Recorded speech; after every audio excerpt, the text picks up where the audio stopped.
Fala, amigo de Jesus, seja bem-vindo aqui, é um prazer estar com você e hoje nós vamos ler o Evangelho de Jesus escrito por Marcos, lá no capítulo 4, versículos do 1 até o 20. Agora vamos fazer a leitura. Naquele tempo, Jesus começou a ensinar de novo às margens do mar da Galileia. Uma multidão muito grande se reuniu em volta dele, de modo que Jesus entrou numa barca e se sentou, enquanto a multidão permanecia junto às margens na praia. Jesus ensinava-lhes muitas coisas em parábolas e em seu ensinamento dizia-lhes: Escutai, o semeador saiu a semear. Enquanto semeava, uma parte da semente caiu à beira do caminho, vieram os pássaros e a comeram. Outra parte caiu em terreno pedregoso, onde não havia muita terra. Brotou logo, porque a terra não era profunda. Mas quando saiu o sol, ela foi queimada. E como não tinha raiz, secou. Outra parte caiu no meio dos espinhos, os espinhos cresceram, a sufocaram e ela não deu fruto. Outra parte caiu em terra boa e deu fruto, que foi crescendo e aumentando, chegando a render 30, 60 e até 100 por um. E Jesus dizia: Quem tem ouvidos para ouvir, ouça. Quando ficou sozinho, os que estavam com ele, junto com os 12, perguntaram sobre as parábolas. Jesus lhes disse: A vós foi dado o mistério do reino de Deus. Para os que estão fora, tudo acontece em parábolas, para que olhem, mas não enxerguem, escutem, mas não compreendam, para que não se convertam e não sejam perdoados. E lhes disse: Vós não compreendeis esta parábola? Então, como compreendereis todas as outras parábolas? O semeador semeia a palavra, os que estão à beira do caminho são aqueles nos quais a palavra foi semeada. Logo que a escutam, chega Satanás e tira a palavra que neles foi semeada. Do mesmo modo, os que receberam a semente em terreno pedregoso são aqueles que ouvem a palavra, logo a recebem com alegria, mas não têm raiz em si mesmos, são inconstantes. Quando chega uma tribulação ou perseguição, por causa da palavra, logo desistem.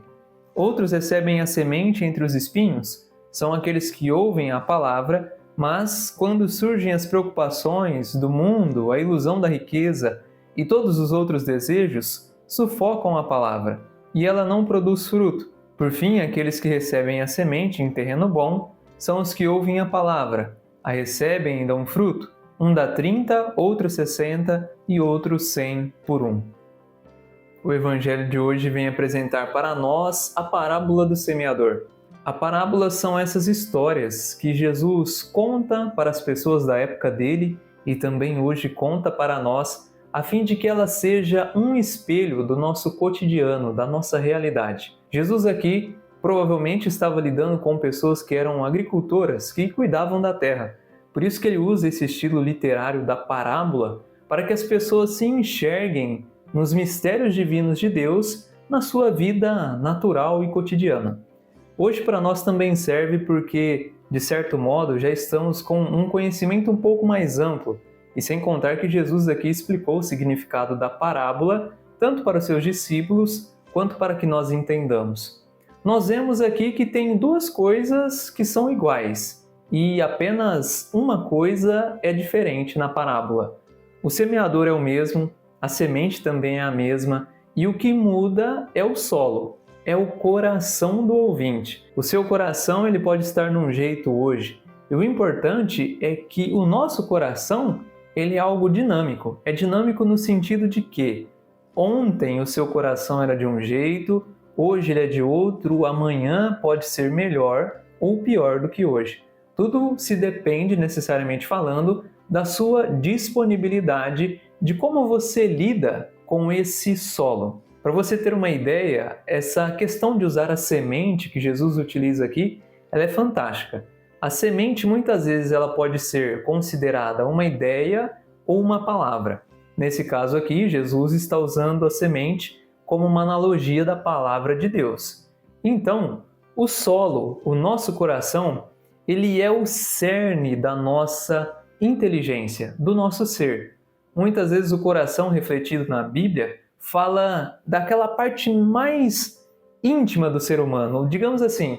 Imagina que dentro de você tem um núcleo, e desse núcleo brota tudo que você é. A sua essência, quem você é, as suas vontades, emoções, e nós chamamos esse núcleo de alma também, e é a partir daqui, então, que a Bíblia se refere como coração.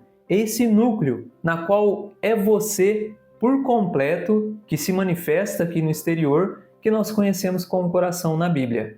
E é através dele que você medita as coisas, que você reflete a nível espiritual, percebe a comunicação de Deus no seu espírito, que chega até a sua razão, que comunica a sua alma e o seu cérebro interpreta essa comunicação.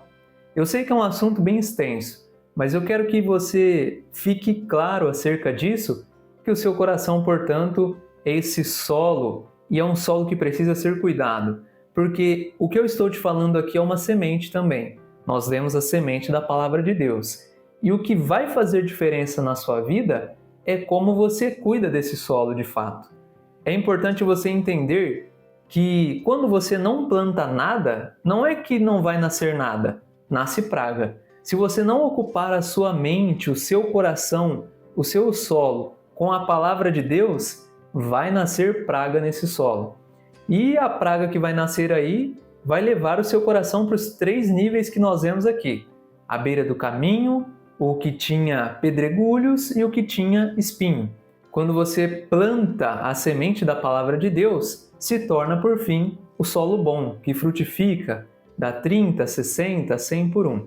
Então que hoje você possa ter em mente, no seu coração, saia daqui e sempre plante no solo do seu coração a palavra de Deus. E não qualquer ideologia ou qualquer conceito infundado e principalmente sem questionamento. Tudo que eu te apresento aqui, eu te convido a questionar. Nunca parar no que alguém te diz necessariamente falando. Vá na fonte, vai na semente da verdade que é a palavra de Deus e dessa forma, com certeza, o seu coração, o seu solo sempre será uma terra boa que frutificará para a glória de Deus. Deus abençoe você por ter chegado até o fim dessa meditação. Eu acredito que o Espírito Santo de Deus vai te ajudar a compreender o que nós meditamos e a partir de hoje você vai tomar cuidado com esse solo, com o núcleo, com o ser que você é, a sua alma. Cuidará dela consumindo a verdade e plantando a semente da palavra de Deus e ajudando a outros também a ocuparem com as coisas boas esse solo. Eu desejo que o Senhor Deus te abençoe, te fortaleça e te dê coragem para você anunciar a verdade, que é a própria semente da palavra dele. Um forte abraço em você e amanhã, se Deus quiser, eu te encontro aqui novamente. Até a próxima!